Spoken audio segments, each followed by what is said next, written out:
ही महाराष्ट्रातल्या महिलांसाठी मुख्यमंत्री लाडकी बहीण योजना सुरू करण्यात आली आहे। राज्यातल्या लाखो महिलांना त्याचा लाभ झालेला आहे। मात्र याच योजनेमध्ये भामटेही घुसखोरी करताना दिसतात। असाच एक धक्कादायक प्रकार छत्रपती संभाजीनगरमध्ये समोर आलाय। बघूया त्याबद्दलचा रिपोर्ट।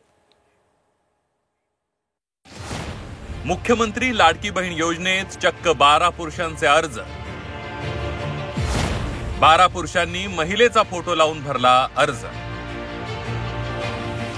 छत्रपती संभाजीनगर मधल्या भामट्यांचा भांडाफोड। मुख्यमंत्री लाडकी बहीण योजनेत गैरप्रकार करण्याचा प्रयत्न करणाऱ्या भामट्यांचा पर्दाफाश झालाय। मुख्यमंत्री लाडकी बहीण योजनेसाठी चक्क पुरुषांनीच अर्ज केल्याचा धक्कादायक प्रकार समोर आलाय। कन्नड तालुक्यात महिलांचे फोटो लावून पुरुषांनी स्वतःचा अर्ज भरल्याचं उघडकीला आलंय। 12 पुरुषांनी स्वतःचा आधार कार्ड तसंच बँक अकाउंट वापरून अर्ज केला। अर्जात जिथे फोटो लावायचा होता तिथं महिलेचा फोटो लावला। नाव पुरुषाचं आणि फोटो महिलेचा हा प्रकार अधिकाऱ्यांच्या लक्षात आला। मुख्यमंत्री लाडकी बहीण योजनेसाठी 12 पुरुषांनी भरलेले अर्ज अपात्र ठरवण्यात आले। 12 जणांविरोधात कारवाई करण्याचा प्रस्ताव सादर करण्यात आला। फसवणुकीच्या या प्रकारानंतर महिला आणि बाल कल्याण विभागाकडून सर्व अर्जांची पुन्हा एकदा सखोल तपासणी करण्यात येते।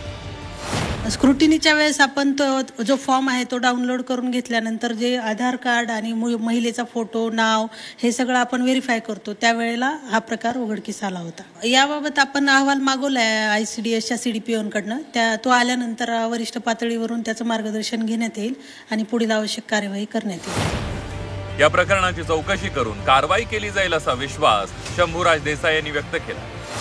ज्यांनी एवढ्या चांगल्या योजनेत काही ज्यादा म्हणजे चुकीची नावं नोंदवून चुकीचे फॉर्म भरून चुकीचे फोटो लावून गैरप्रकार करायचं काम केले, त्याची चौकशी करायचे आदेश सगळ्या जिल्हाधिकाऱ्यांना सरकारने दिलेले।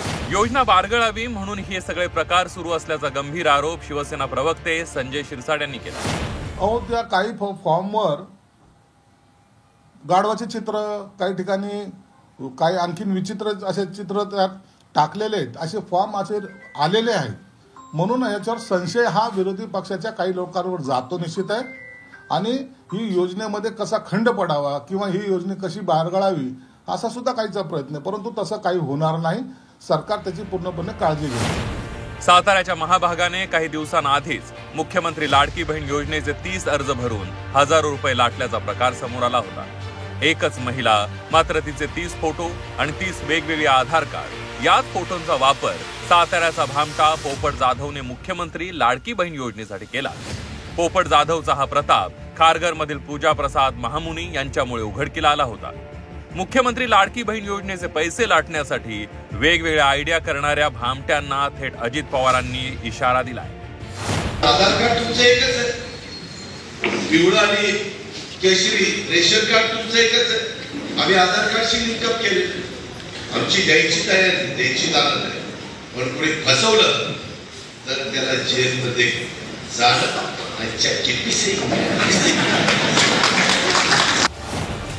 मुख्यमंत्री लाडकी बहीण योजनेसाठी अर्ज भरता यावेत म्हणून राज्य सरकारने 30 सप्टेंबर पर्यंत मुदतवाढ दिली आहे। मात्र या योजनेचा काही जण गैरफायदा घेण्याचा प्रयत्न करताना दिसतात। त्यांना रोखणं ही अधिकाऱ्यांसमोरची मोठी जबाबदारी आहे। विशाल करोळे, झी 24 तास, छत्रपती संभाजीनगर।